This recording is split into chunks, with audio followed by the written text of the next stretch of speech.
сәлеметсіздер ма, құрметті біздің оқырмандарымыз, құрметті біздің әжелер ансамблінің мүшелері.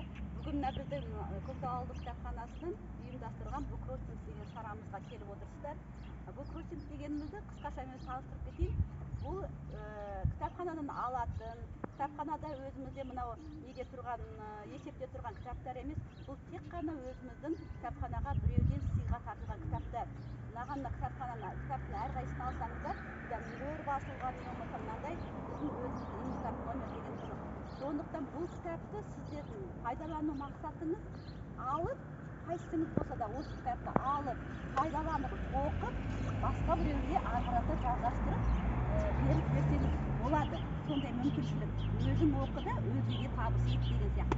Бірақ сол алып оқыған кітабыңызды мынаны мысалға оқисыз ба? Бірақ осы кітаптың орнына өзіңіз үлкен қорыңыздан бір кітапты әкеліп орнына толықтырып қойыңыз. Өйткені мына кітаптың орны мына сөреде бос қалмау керек. Сол сияқты мінекей. Мына кітап сізге ұнады ма? Аласыз, оқисыз. Ұнаса, тағы да өзіңіздің әжелер ансамблінде басқа мүшеге мынаны ой осындай жақсы кітап екен, оқыңыздар деген сияқты насихаттайсыз. Бірақ мына жерде мына кітаптың орны мына сөреде бос қалмау керек. Осы кітаптың орнына басқа кітапты әкеп орнын толықтырып, мына кітапты алып кете берсеңіздер болады. Сондай акциямыздың бірі буккроссинг деп аталады. Осы буккроссинг акциясымен сіздер таныстырып, сіздер көрсін. Осы кітаптар бізде кітап қорында бар.